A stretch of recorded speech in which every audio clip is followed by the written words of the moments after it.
आज हम लोग दो समुच्चयों का कार्तीय गुणन ज्ञात करना सीखेंगे। तो चलिए शुरू करते हैं। मान लीजिए कि आपके पास दो अरिक्त समुच्चय P और Q हैं, तो P और Q का कार्तीय गुणन P क्रॉस Q उन सभी क्रमित युग्मों का समुच्चय होगा जिनका प्रथम घटक P से लिया जाएगा और द्वितीय घटक Q से लिया जाएगा। यानी कि दो अरिक्त समुच्चयों P और Q का कार्तीय गुणन P क्रॉस Q उन सभी क्रमित युग्मों का समुच्चय होता है जिसका प्रथम घटक P से और द्वितीय घटक Q से लिया जाता है। ठीक है, यानी कि P cross Q is equal to P comma Q such that जो P होगा वो कैपिटल P का अवयव होगा और जो स्मॉल q होगा वो कैपिटल Q का अवयव होगा। ठीक है, तो इस परिभाषा को समझने के लिए हम दो उदाहरण को हल करते हैं। अगर ये दोनों उदाहरण आपको समझ में आ गया तो आपको कार्तीय गुणन बहुत ही अच्छी तरह समझ में आ जाएगा।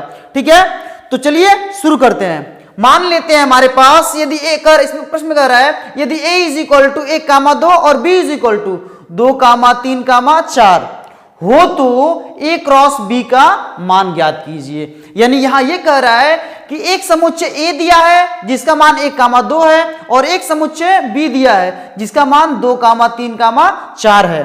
तो हमें क्या करना है, हमें a क्रॉस b ज्ञात करना है, यानी a और b का कार्तीय गुणन ज्ञात करना है। तो चलिए शुरू करते हैं। तो a cross b is equal to क्या होगा, तो क्या करते हैं यहां पर हम लोग a का मान भर देते हैं और यहां हम लोग b का मान भर देते हैं। तो a का मान कितना दिया है, 1,2 दिया है, क्रॉस b का मान क्या दिया है, तो 2,3,4 दिया है। ठीक है, तो एक बात बताइए, क्या 1 का संबंध 2 से होगा, हाँ अवश्य होगा। फिर 1 का संबंध 3 से होगा, फिर 1 का संबंध 4 से होगा। यानी कि जो क्रमित युग्म मिलने वाला है हमें वो क्या मिलेगा, 1 का 2 से यानी 1,2, 1 का 3 से यानी कि 1,3, फिर 1 का 4 से यानी 1,4। तो क्या मिल रहा है यहां पर 1,2, 1,3 और 1,4 मिल रहा है। ठीक है, ऐसे बताइए फिर इस 2 का संबंध 2 से होगा, फिर इसी 2 का संबंध 3 से होगा, फिर इसी 2 का संबंध 4 से होगा। यानी 2,2 मिलेगा, 2,3 मिलेगा और 2,4 मिलेगा। ठीक है, तो क्या मिल रहा है यहां 2,2 मिल रहा है, फिर 2,3 मिल रहा है और 2,4 मिल रहा है। ठीक है, तो ये हमें क्रमित युग्म मिले हैं, यानी कि a क्रॉस b ज्ञात करने पर, और यही पूरा का पूरा क्या होगा क्रमित युग्म a क्रॉस b का मान हो जाएगा। ठीक है, ऐसे ही अगले प्रश्न को देखते हैं। कह रहा है यदि a is equal to small a और b is equal to b comma c हो तो a क्रॉस b का मान ज्ञात कीजिए। यानी दो समुच्चय a और b दिए गए हैं, तो यहां से हमें a क्रॉस b का मान ज्ञात करना है। तो चलिए ज्ञात करते हैं। a cross b is equal to a का मान स्मॉल a दिया है, क्रॉस b का मान क्या दिया है, तो स्मॉल b का मान c दिया है। तो यहां से क्या मिल रहा है, तो a का संबंध b से होगा, यानी a का मान b मिलेगा, फिर इसी a का संबंध c से होगा, यानी स्मॉल a का मान c मिलेगा, और ये हमारा उत्तर हो जाएगा। ठीक है, तो उम्मीद करते हैं कि कार्तीय गुणन आपको बहुत ही अच्छी तरह समझ में आया होगा। अब हम लोग कार्तीय गुणन से संबंधित कुछ महत्वपूर्ण बिंदुओं को देखेंगे। अब हम लोग इसमें का पहला नोट देखते हैं। तो पहला नोट क्या कह रहा है, यदि P या Q में से कोई भी रिक्त समुच्चय है तो उनका कार्तीय गुणन भी रिक्त समुच्चय होता है।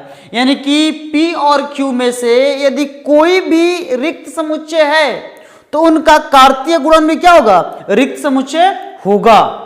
जैसे मान लेते हैं P इज इक्वल टू क्या दिया है, मान लेते हैं 1,2,3 दिया है, comma Q is equal to क्या है, रिक्त समुच्चय है। रिक्त समुच्चय को हम लोग कर्ली ब्रैकेट से दिखाते हैं या फिर हम लोग फाई से भी दिखाते हैं। ठीक है, तो इन दोनों का अगर हम लोग कार्तीय गुणन निकालेंगे, यानी P क्रॉस Q निकालेंगे, P क्रॉस Q निकालेंगे, तो P क्रॉस Q क्या मिलेगा यहां से, तो 1 का संबंध किससे करेंगे, तो यहां तो कोई अवयव ही नहीं है, तो क्या मिलेगा यहां पर, कुछ नहीं। 2 का किसी से संबंध नहीं होगा, 3 का भी, किसी से संबंध नहीं होगा, क्योंकि यहां पर जब कोई अवयव ही नहीं है तो इनका किसी ना किसी से संबंध हो पाएगा, बिल्कुल नहीं मिल पाएगा। तो यानी कि P क्रॉस Q जो मिलेगा वो क्या मिलेगा, फाई मिलेगा।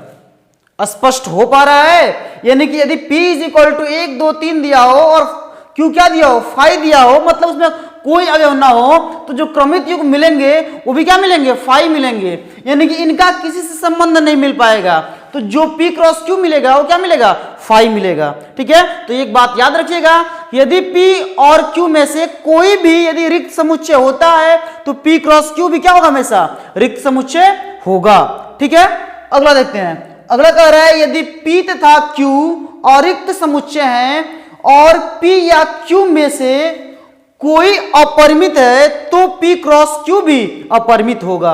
यानी P और Q क्या मान लेते हैं, दोनों को दोनों कैसे हैं, तो दोनों को दोनों मान लेते हैं अरिक्त समुच्चय हैं, और P और Q इन दोनों में से कोई एक ऐसा है जो कैसा है, अपरिमित है, अपरिमित समुच्चय है। तो जो P क्रॉस Q मिलेगा वो भी क्या मिलेगा, एक अपरिमित समुच्चय ही मिलेगा। कैसे, देख लीजिए। मान लेते हैं P इज इक्वल टू क्या है, P इज इक्वल टू मान लेते हैं 1 2 3 और 4 है। ठीक, कामा Q इज इक्वल टू क्या मान लेते हैं, Q इज इक्वल टू मान लेते हैं 2 4 6 8 डॉट डॉट डॉट।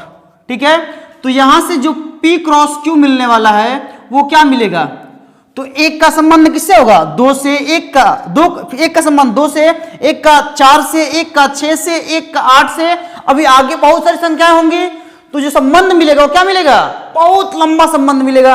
इन्हें कर सकते हैं, हम लोग दिखा सकते हैं 1 कामा 1 कामा 2, फिर 1 का 4 से होगा, यानी कि 1 कामा 4, फिर 1 का 6 से होगा, यानी कि 1 कामा 6, ऐसे ही 1 कामा 8, और ऐसे ही आगे मिलते जाएगा। तो यहां देख लीजिए, अभी एक अवयव का ही जो क्रमित युग्म मिल रहा है वो क्या मिल रहा है, और अपरिमित मिल रहा है, तो अभी इनका तो बाकी ही है, बाकी है ना। अभी ऐसे ही 3 का बहुत लंबा मिलेगा एक श्रृंखला, फिर ऐसे ही 4 का मिलेगा बहुत लंबा श्रृंखला। तो क्या हम कह सकते हैं P क्रॉस Q में जो अवयव है बहुत अधिक है, इनको हम गिन नहीं सकते हैं, यानी कुल मिला के P क्रॉस Q क्या है, अपरिमित है। ठीक है, तो ये बात भी याद रखिएगा, यदि P और Q में से यदि कोई भी अपरिमित है तो P क्रॉस Q भी क्या होगा, अपरिमित होगा। ठीक है, अगला बिंदु देखते हैं। अगला कह रहा है यदि P में m अवयव हो तथा Q में स्मॉल n अवयव हो तो P क्रॉस Q में mn अवयव होते हैं। मान लेते हैं कि P बराबर क्या दिया है, P बराबर मान लेते हैं क्या है, 1 कामा 2 है, और मान लेते हैं Q इज इक्वल टू क्या है, 1 कामा 2 कामा 3 है। तो यहां से क्या निकल रहा है, number of element in set P is equal to कितना है, 1 कामा 2 है, और ऐसे ही number of element in set Q कितना दिया है, तो ये 1 2 और 3 है। ठीक है, तो यहां से number of element in P cross Q ये कितना होगा, तो इन दोनों का आपस में मल्टीप्लाई कर देंगे, यानी 2 into 3 इज इक्वल टू 6 हो जाएगा। ठीक है, यानी कि यदि P में m अवयव हैं और Q में n अवयव हैं तो जो P क्रॉस Q में जो अवयवों की संख्या होगी वो कितना होगा, mn होगा। ठीक है, जैसे मान लेते हैं यहां पर P में 2 अवयव थे और Q में 3 अवयव थे, तो P क्रॉस Q में कितने हुए हैं, द्वितीय 6 हो गए हैं। ठीक है, ऐसे अगला बिंदु देखते हैं। अगला कह रहे हैं P क्रॉस Q और Q क्रॉस P क्या होते हैं, दोनों अलग अलग होते हैं, यानी P क्रॉस Q निकालेंगे और फिर Q क्रॉस P निकालेंगे तो दोनों क्या होंगे, आपस में बदल जाएंगे। जैसे मान लेते हैं यदि P इज इक्वल टू क्या दिया है, मान लेते हैं P is equal to small a दिया है, और Q इज इक्वल टू क्या मान लेते हैं, Q इज इक्वल टू मान लेते हैं 1 कामा 2 दिया है। ठीक है, तो यहां से यदि हम लोग P क्रॉस Q निकालें तो क्या निकलेगा, P क्रॉस Q निकलेगा a कामा 1 और a कामा 2, यानी a कामा 1 और a कामा 2 मिलेगा। ठीक है, ऐसे ही क्या करते हैं हम लोग, अब Q क्रॉस P निकालते हैं, तो Q क्रॉस P क्या होगा, 1 कामा a और 2 कामा a, 1 कामा a और 1 कामा a और 2 कामा ए। तो क्या P क्रॉस Q जो मिला है और Q क्रॉस P जो मिला है क्या दोनों बराबर हैं? नहीं, P क्रॉस Q और Q क्रॉस P आपस में बराबर नहीं है, यानी कि ये कभी बराबर नहीं होते हैं। ठीक है, तो उम्मीद करते हैं कि दो समुच्चयों का कार्तीय गुणन आपको बहुत ही अच्छी तरह समझ में आया होगा। फिर भी यदि आपको कोई भी समस्या है इस वीडियो में तो आप नीचे कमेंट बॉक्स में कमेंट करके मुझे बता सकते हैं, हम उसका जल्द से जल्द समाधान देने का प्रयास करेंगे। ठीक है, और यदि आपको यह वीडियो पसंद आया है तो इस वीडियो को प्लीज लाइक कीजिए और इस चैनल को सब्सक्राइब कीजिए।